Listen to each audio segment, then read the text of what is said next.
Welcome everybody. It's 2024 and D&D is dead. But before we talk about that,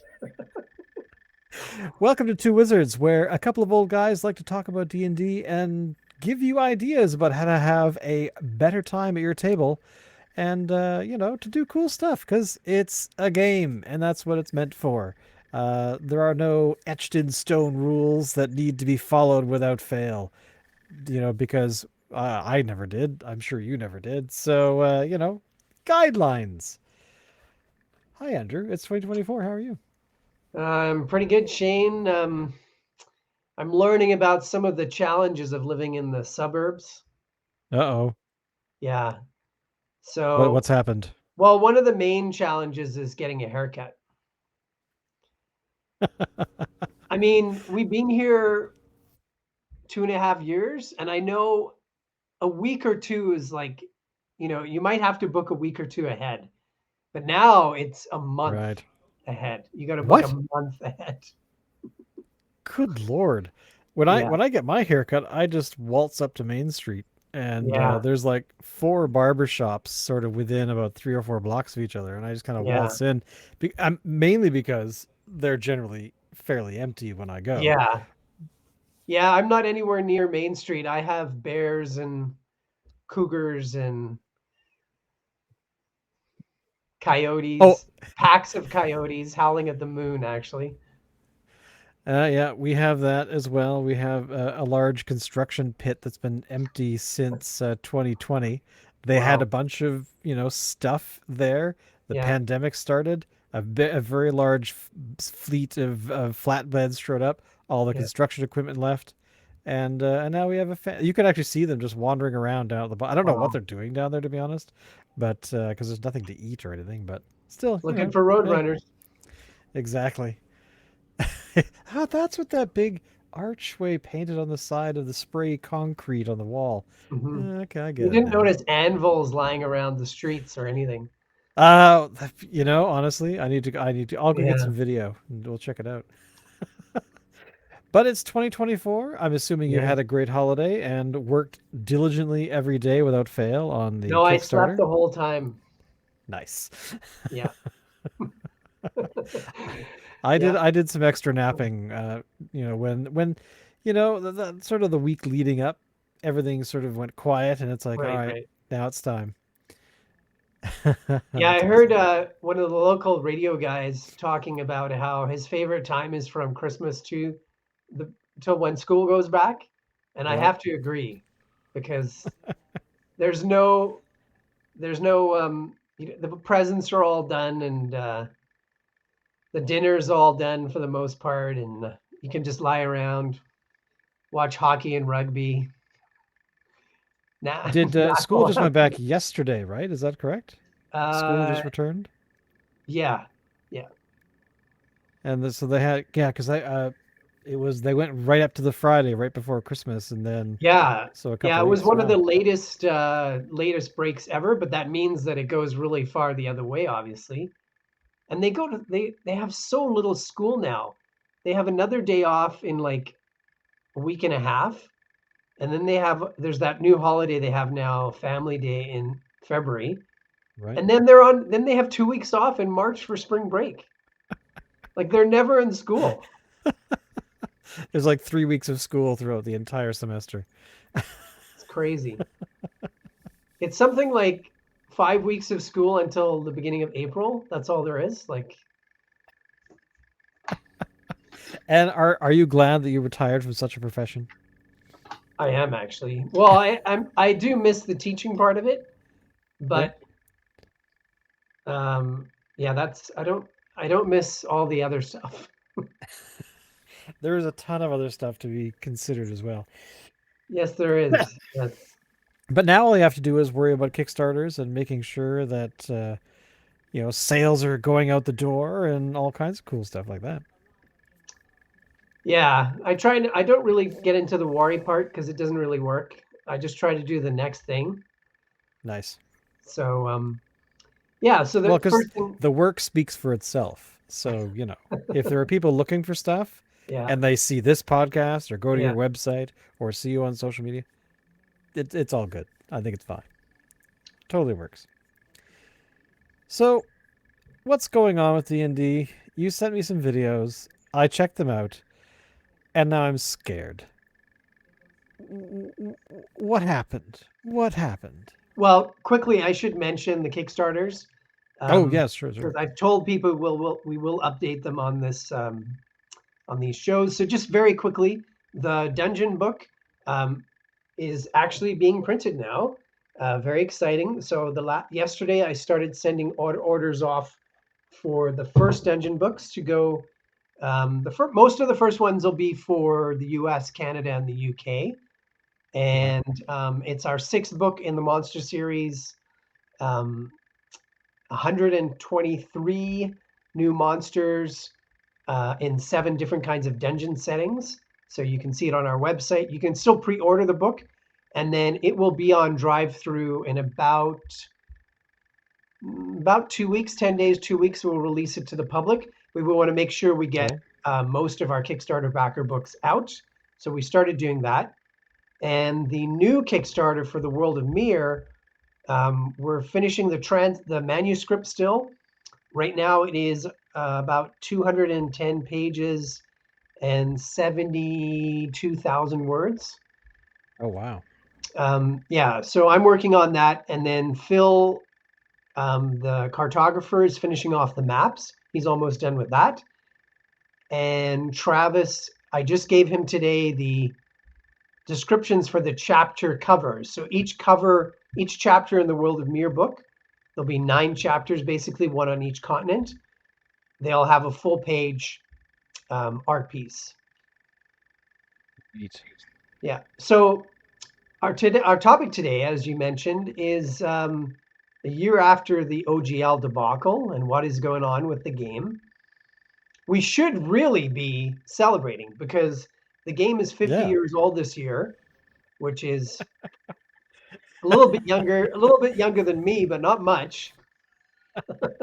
Well, it's exactly the year for me. Like, Oh, that's, nice, you know. nice. Um, so we will talk about that later this year because it is a great thing. The game's been around for 50 years. That's what we should be spending all of our time to talk about. But the mainstream element of the game has really taken a hit because of what happened. So what happened? What happened a year ago is the main company Wizards almost rewrote the OGL to change the landscape of fantasy RPG publishing forever. So this license allows indie companies like ours to publish a limited version of the game. You can't do everything to do with the game. You can't use their name of the game. You can't use certain creatures that are copyrighted. Um, there are certain things you can't even use certain classes and spells and magic items, but there are most of the game you can use as long as you have this license in your product. And Wizards attempted to get rid of this, possibly because they didn't want as much competition. Although all these third-party companies, all these indie creators actually help the game grow and bring more profit to their company. So it's a very short-sighted perspective. And D&D had never been in a better place. It was more popular in pop culture and in the world. There were more players, more dungeon masters, more people spending money on this hobby than ever before. Not even close. It's by far the most popular time for D&D. And eventually, because of a backlash from publishers like our company and the fans of the hobby, they backed down and they decided to instead put the OGL in a Creative Commons where it's potentially safe indefinitely for people to use it and to create third-party products. And that's what happened a year ago. And it was it sent a big shockwave. I mean, people who didn't even know anything about the game were talking about D&D. I had parents coming up to me at my daughter's school saying what's going on. Ford's magazine were writing about it in there. You know, the business magazine was writing about it. There were talks about this on business shows on TV that usually talk about Apple's stock and things like this. They were talking about Dungeons and Dragons instead. So it was a big deal, and luckily, a groundswell of a movement from the grassroots of the game um, basically fended off the evil empire. Yeah, I mean, for me, the whole thing was that you saw a large organization, or I mean, technically, Wizards is sort of it's big, it's not tiny, but its parent company is very much a large entity, and I think it was that run up to because last year was about the sort of end of the pandemic, late sort of 2022. Hmm. You started to see a lot of these companies making changes. So, like streaming companies were making changes. They're canceling shows. A lot of people thought, oh, hey, but whatever, why that show's popular. But all of the licensing in the background and all those sorts of details that these companies have to deal with were coming into play. Um, and we've seen that play out over the last year and a bit. Um, but I think that was Hasbro's kick at the can to try and figure out, well, how do we save a bit of money? How do we make more money from people that are supporting us? But the thing that I don't think they realized definitely was, like you were saying, these are companies and people that play their game that have been doing it for a million years. And the worst thing you can do to a community like that is to say, hey, we're not making enough off of you. It's like, but I've bought 5 different books over the last, umpteen number of years. I'm sorry you don't have enough recurring income, but why don't you make better products? Because really that's what our major complaint has been about for, since sort of 5e came out. They had a book that failed because it was falling apart and they had to reprint it and they lost money doing that. And then as time went on, all these other books came out, but were really rehashes for a lot of it of content we've already seen. Like they weren't making new stuff a lot of the time, Hmm. just repackaging old things and updating them. Sure, okay, there's definitely that. But still, um, when you kind of have a bit of a sour taste in your mouth, um, and you kind of just want to play the game, and then they turn around and do that. I mean, that to me is just silly. Not to mention, really ill advised. When you have a license like that's been around forever, and we talked about this last year, but you had companies like Disney that had created products based on that particular thing, and then you turn around and you're like, hey, by the way, you got to pay us more because we feel like we're owed it. And then Disney would be like, well, our lawyers will be talking to you because we have more money than you, and also, are you that dumb? Like Disney could have done stuff like this so many times over with all kinds of products, but generally speaking, they don't because they know their audience and they know that hey, if we go after that small fish, just because we want to protect some IP for a silly little thing, they're not going to do it. I mean, they do that stuff, but I'm just, they do go after certain things, but I don't know, just players like, well, people like yourself. You're not making $8 million a year from the products that you've created. It's just like, we enjoy you supporting our organization, but we're going to punish you for it. It's like, what the hell? Anyway, blah, blah, blah. Basically, this past year to me has been such a very strange thing for D&D in Hmm. general. I mean, Yeah, it's interesting because at first it was really good for the indie publishers because a lot of people said, "Oh, we're going to support them instead," and so big and small indie publishers, their sales were really good after the OGL debacle. Sort of in the spring, the end of the winter, beginning of the spring. But then the rest of yeah, the year, that's not what happened. Sales went really bottomed out for a lot of people. Um, a lot of people who were active on social media around the community weren't as active. And then it got fragmented even more than it was before. So now there's different people playing different editions more than ever, and they're kind of walled off in their communities. And it's a really interesting time because it's kind of being decentralized, right? There's not as many people yeah, who are following the main publisher as there were. Um, yeah, it's very interesting. And now they're about to release the new core books for 2024, which originally they called 1D&D, but now I think they're just going to call, basically D&D 2024. It's just updating the 5e books. And it sounds like there's going to be a staggered release. So the first book sounds like it probably will come out in May. So they'll probably release 3 core books over the year, starting with one in May. Right. But it's supposed to be backwards compatible to 5e. It's not really a new edition. And a lot of it looks like virtue signaling. Like a lot of it is changing language. They have changed the classes to some degree. Um, and they've got rid of things like, and what I mean by virtue signaling, one example is a bunch of words that they consider problematic. Well, first of all, they're just words. Um, But but the words words they're hurt. choosing and the reasons for them don't make any sense at all. Like, um, I think they're talking, some of the words I've heard mentioned, I don't know exactly which ones, but I've heard like witch and slave they want them removed. The whole point in a heroic fantasy game about mentioning slavery is to illustrate how horrible it is and to have the heroes fight against the slavers. And then they're also talking about taking the word race out.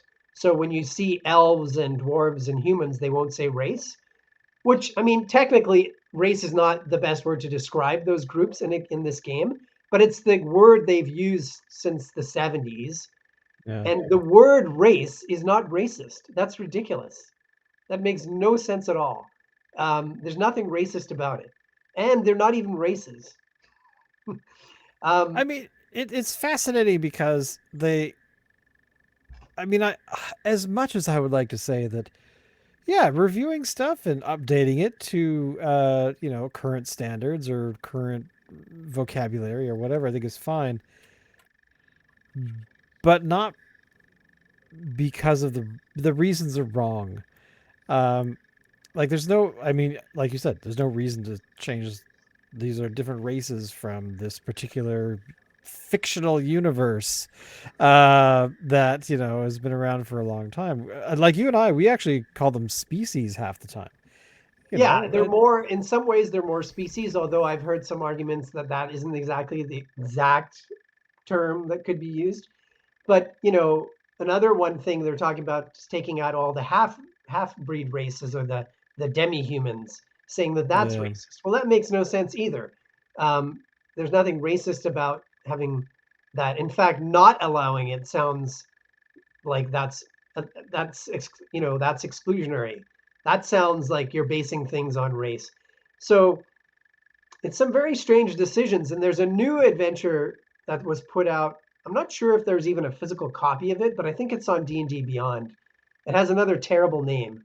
I mean, if they had to pay someone to come up with the worst names of all time for fantasy games and stories, that's one thing this edition has done hands down.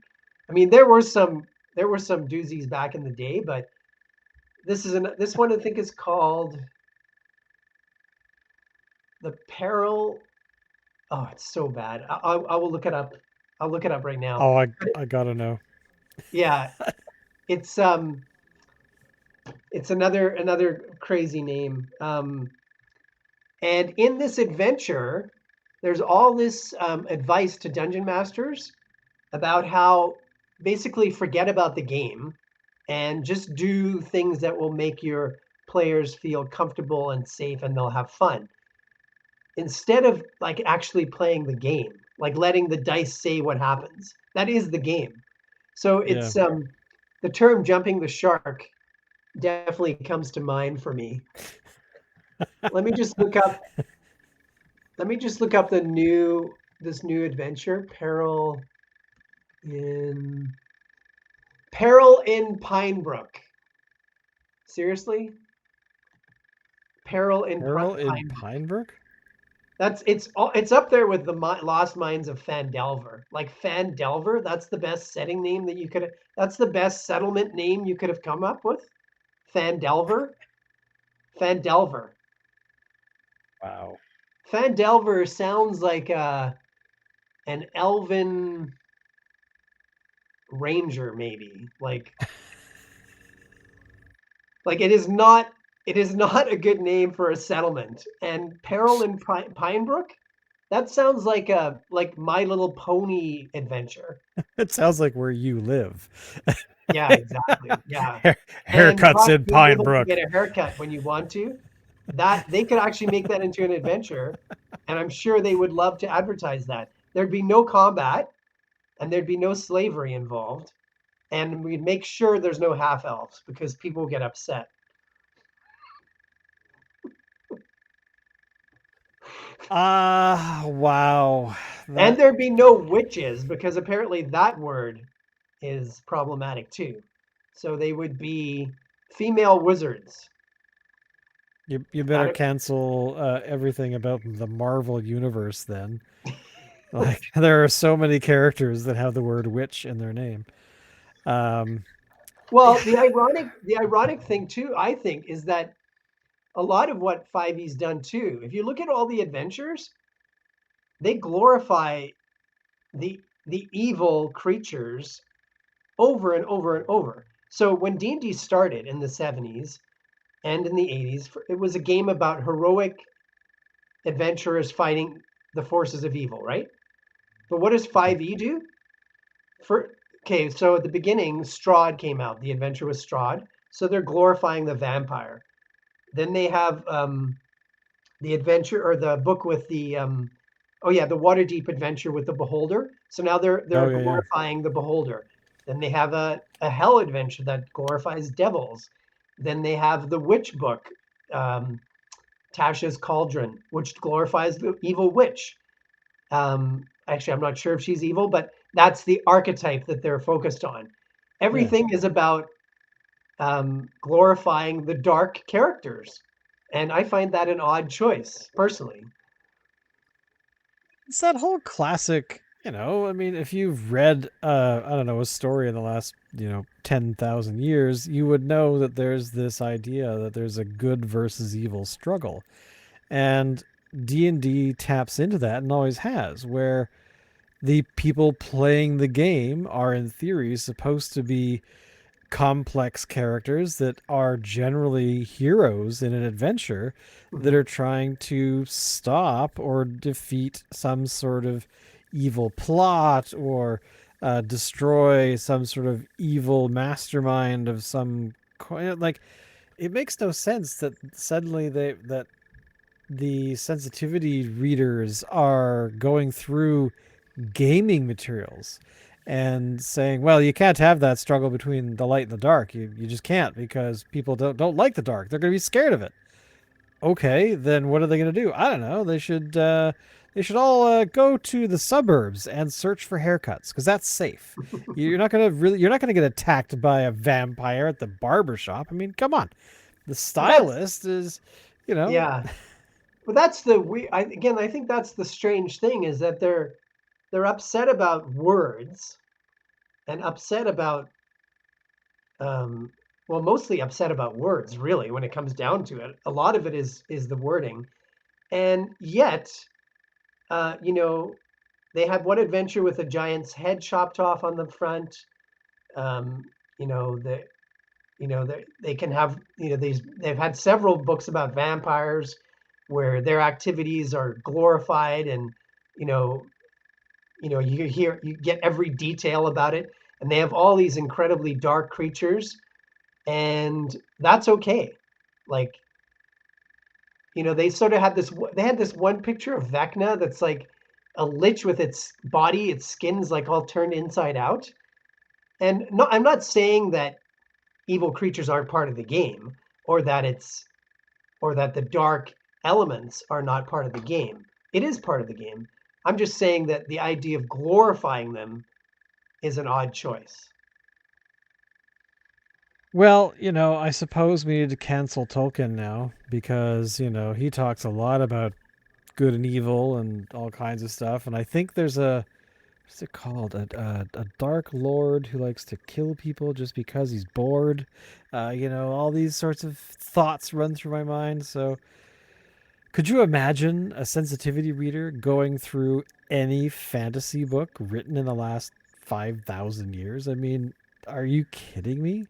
You know I what? mean, Part of that too is so insulting because the first assumption, if you do hire a sensitivity reader, which I'm sure those people actually think they're doing a service, but what you're assuming is that the creator or creators of whatever is being made, a book or a TV show or a movie or whatever, aren't sensitive and don't care, yeah, right? And that's I mean, there might be somebody, but the market will decide that, and there's laws against things that are extremely, there's laws against certain types of speech and certain types of um, publications or whatever, or broadcast. There's community laws. There are standards. So there's already these you know um, limits in place. And were there lots of horrible products created by horrible people for our role playing games? No, there might have been a handful out of, you know, I mean, with how popular 5e is, I wouldn't be surprised if there's 50,000, 100,000 D&D products made if you can't count all the independent creators. And maybe there's been a half a dozen kind of tasteless things. But again, there's laws for that, and there's the market who will decide if this is appropriate on communities, right? So yeah, it's again, it's all virtue signaling. It's part of what corporations do these days to try to make themselves um, look good or to score points, and it ends up actually working in reverse. yeah. I So mean, it's terrible. there are some people say that because of this controversy and because the community is fragmented to a certain degree, and I think in a way it's more just decentralized. You know, they say the golden age, and some YouTubers have said the golden age of D&D is over. I think that's highly unlikely. I think it is a time of transition. There's still more people playing that have ever played, and this is about a game with friends at the table or online. And I think some of the YouTube people or some of the so-called journalists don't realize that, because independent companies are now taking up where some of these larger companies have left off. Um, and the corporation in Seattle might have the name of the game, but we actually have the game at our Yeah, table, and we can choose whatever edition we want, and we can choose whatever resources we want, and it's for us to have fun at our table. Um, we're going to keep making resources for fantasy RPGs, and people can choose whatever edition they want, and most of what we're making is going to be compatible in many ways. There are other systems that have copied D&D very closely or mirror it, like Pathfinder and some others. But most of these larger third-party companies actually use a lot of the same writers. So how different are they actually going to be? If you actually look at the products written by Wizards and some of the large third-party companies, it's the same writers. Look and see how many of them actually have worked for their competitors. So how much do you think they're going to change? And it was yeah. interesting to see people in last spring and with the OGL say, "Oh, I'm going to show Wizards, give them a piece of my mind, and I'm not going to support this company." And it's this, it's almost the Wait same. a That minute. sometimes the same people are working for both companies, and sometimes some of the third-party creators are more extreme than Wizards in terms of um, their political agenda behind the so-called creation. It's really kind of sad that a game has had so much of this leak into it where Um, and it's not even directly impacting the game itself. It's more that uh, everything surrounding it, the creation of it, the editing, the topics, the words, the like all of this stuff. And at the end of the day, it really doesn't matter to a Yeah, degree yeah. for the player Well, and because they'll just call it what they'll just use whatever words they want at their table. Like, exactly. And it's so funny to see that there are actually people like creating adventures, creating products that never play the game. sorry, say that again. Can you say More that than slower? more than a few times, I've found products for especially for 5e that have been written by people that I know from knowing who they are and what they do and what they've told me. They don't even play. Like maybe they've played a few times here and there, but there are a number of products made by people that barely even play the game. And I think, That if you look at the what? new if you look at that new adventure, the Pinebrook adventure, the advice given to the dungeon master is basically to not play the game. What? Okay. What? So What? What? What? so I What? think like there's a certain loss of credibility for certain publishers and creators in my eyes if you don't even play the game and your focus isn't on you know um, making the game fun and realizing that people can do what they want at their own table, then I think you lost your way. Okay. I want to read. Okay. Let's see. Okay. I've got the Peril in Pinebrook. Welcome to the adventure of a Oh lifetime. yeah, yeah. Uh, Adventure of a lifetime. Suggest number of participants. The adventure, the experience provides experience that can be played. Blah blah blah blah. It's fine to take breaks. Oh my goodness. Oh my goodness. Wow. Okay, I'm gonna have to read this because this is okay. This is wow. Yeah, Don't play the game because we made it scary. It's a yeah, scary game. Don't ever.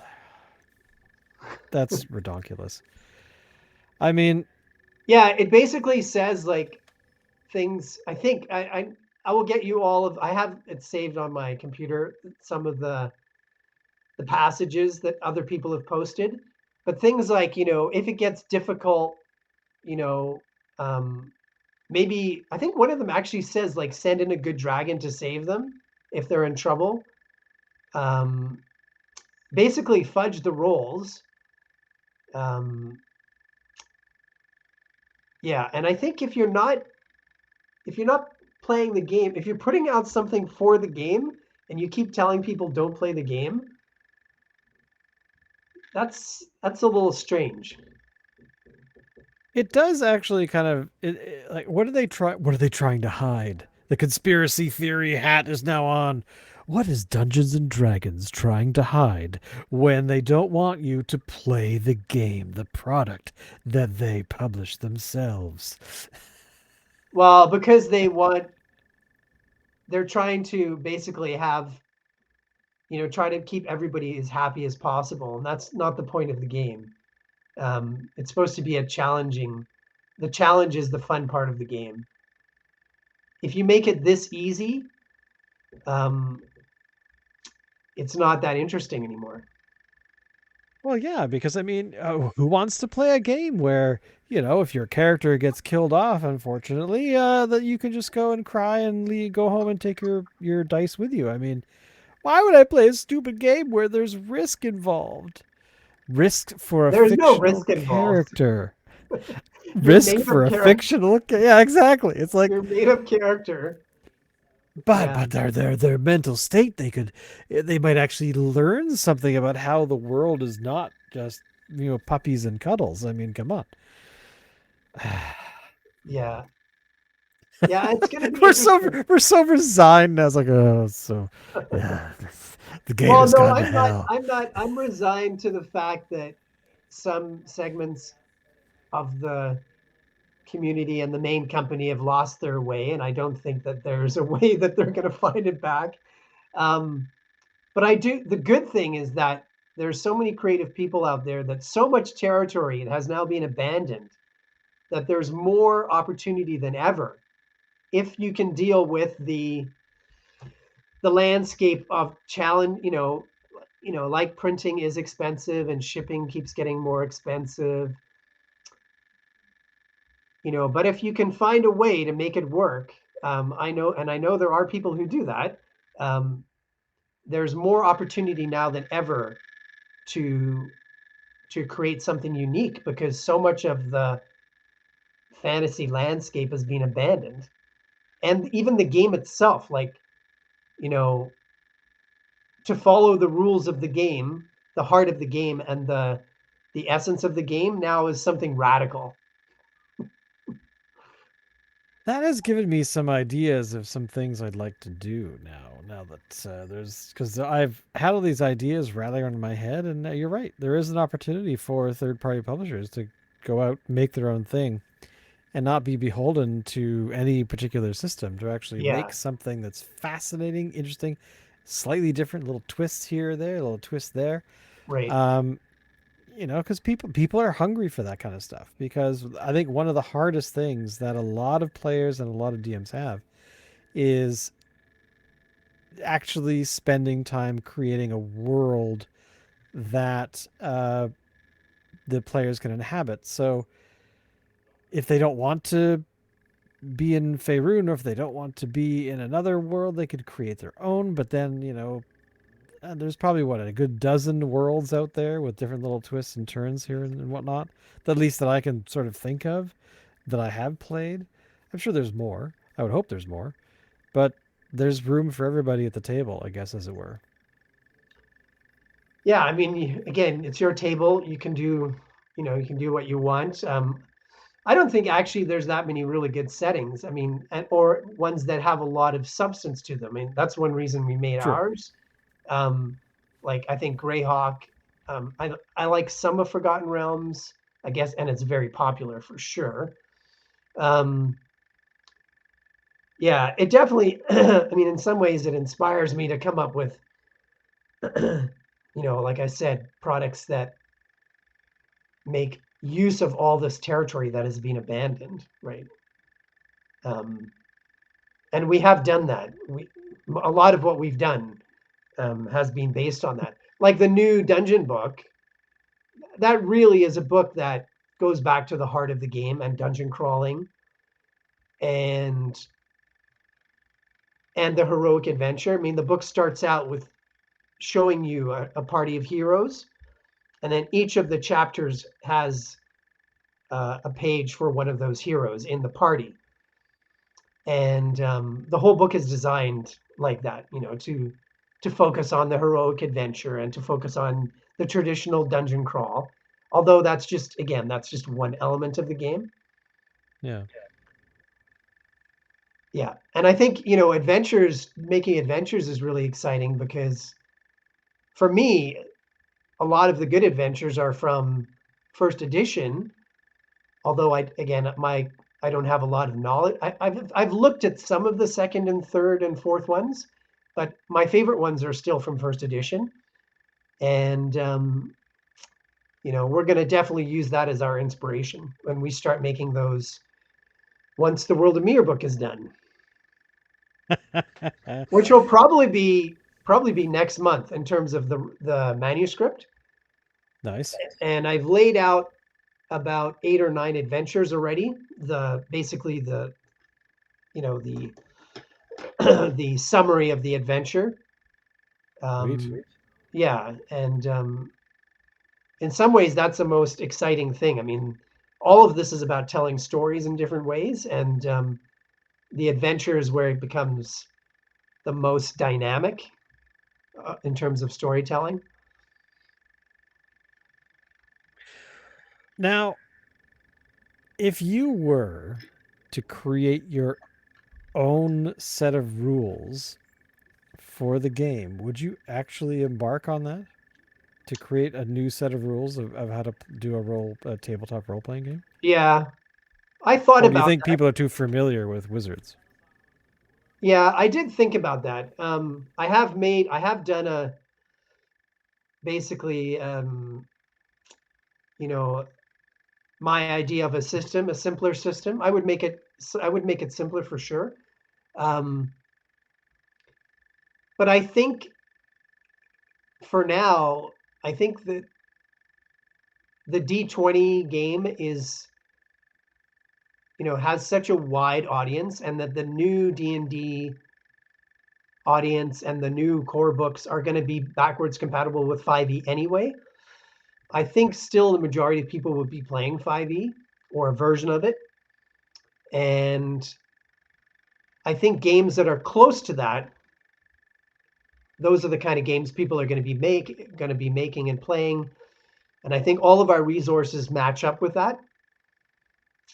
If we were to make a new RPG, we'd basically have to make new monster books. Um, the adventures and the setting actually, I think, can be used for any kind of fantasy RPG. So our World of Mir that we're making right now, which you can still pre-order, that world and the adventures that we're going to make, I think very easily those could be used for any fantasy RPG. I think our monster books take a little bit more work, but now we have conversion tables for some of the OSR games and for Pathfinder. So I think that makes it a lot easier. Somebody actually asked me today on our Discord, will we make a Tunnels and Trolls? I think that's the name of, oh, Castles and Crusades. Yeah, Castles and Crusades is the name. I think that's the name of the game. Troll Lord Games, I think, makes it. So we will look at that. We're not going to have time to do that until probably the spring, but Right. we can keep making ways, resources to help people from many different systems. But I think you go too far from the D20 system, it I think you lose a lot of the audience. There are companies that are going to try to do something different, Yeah. but I don't know how successful that would be. And like I said, a lot of the people who've tried to make a game similar to D&D, that's all they're doing is they're basically doing the same game, and they're changing the math a bit and some of the wording, but it's very much the same game. Um, Well, yeah, because I mean, I get what you're saying about going too far from the D20 system is going to be a problem because people are so familiar with, these dice, yes, and I would say these dice, like just the six sided. Those are sort of the two that are, I think most people would recognize if they had never played before and they were just coming to the game. Oh, a D12, a D what, a D4, what are all these? Like, I think you're right. I mean, it's we're so far down the road of Dungeons and Dragons, and it's had so many tweaks and so many changes yeah, that it kind of trumps, I think, a lot of the other game systems that people have tried to create. Um, I mean, there are some, I guess. I mean, I can only think of like two others, but ultimately, I don't. They're clunky in my vision. Like when I play it, I think the yeah, fact that the game actually encourages you to say, okay, we've got these rules. Yeah, but you know what? You can do it differently if you want. Here are some suggestions that we can even give you, and then there's 100 other suggestions online. But it's still dealing with that set of dice, right? There's no reason to sort of depart from it. So anyway, blah blah blah. I'm just getting sadder as we keep talking about it because you know it's it's just a game, people, and we're supposed to be having fun, not all this drama that's going on online. I mean, yeah. Well, it would be great if there. I mean, I remember in again when first edition, I would buy every single product because I knew here's a company who cares about the game and they know what the game's about, and these are all original products, and I would buy everything. And now I haven't bought anything for years, and I won't. But that doesn't mean just because they have the name of the game doesn't mean they have the game. yeah, it's true. And people can just put together what they want to use at their table and use it. And hopefully our resource is going to be part of that. And Of course it will. What are you talking about? Great so books, man.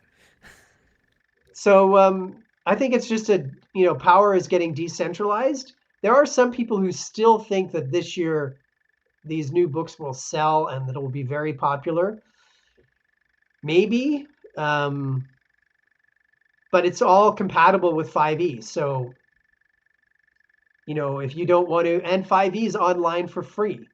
The basic rules are online for free. So, um, yeah, it's gonna be interesting to see what happens. But I think most of this is noise and doesn't have to do with what goes on with people's tables. And like for us, we can concentrate, from now on, just what, like we have for most of our shows. Here's some things you can use at your table that could help, if you want to use them. And because all this other stuff, you know, it's it's not really, it doesn't really affect what groups are doing at their table.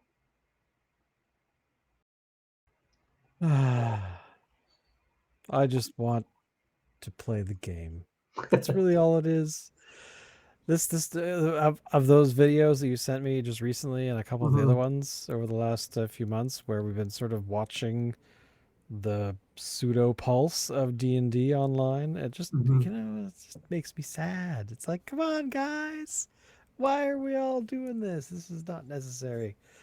But hey, whatever. You know what? I think that the game is going to last for a very long time. And Monsters of the Dungeon and Monsters of Feyland and all kinds of other monster books are out there that you should be purchasing, because you know what? This podcast is done for fun, but we still have to acknowledge that this is also a podcast by Cawood Publishing, where you need to go to theworldofmere.com and buy all the stuff. Because if you don't, I will hunt you down and I will take away your 20 your dice. Your D&D dice will be mine. I need more. I mean, I have on my desk right here a very large bag of dice, but it still has room left. It's So, true. I think your bag originally had 100, and now you've added to it. So oh yeah, I have dumped so many dice in here now. Like there's yeah. it's disgusting. Like it's disgusting. But All you know right, what? You can never Sunday. have too many dice. Time to roll dice on Sunday. Exactly. Any final words about the Kickstarter before we wrap up today?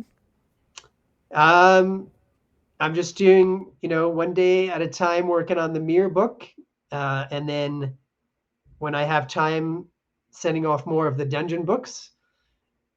And yeah, it's really fun working on that world book, trying to add as much detail as possible. And Nice. I'll tell you one little thing that happened is I realized, because most of the world was finished except for the main continent where the humans came from, Zog, which is huge.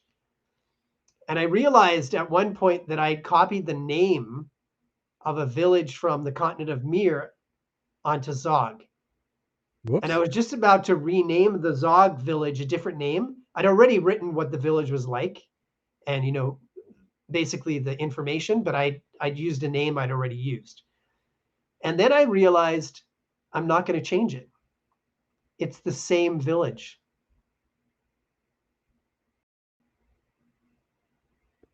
Okay, that's cool.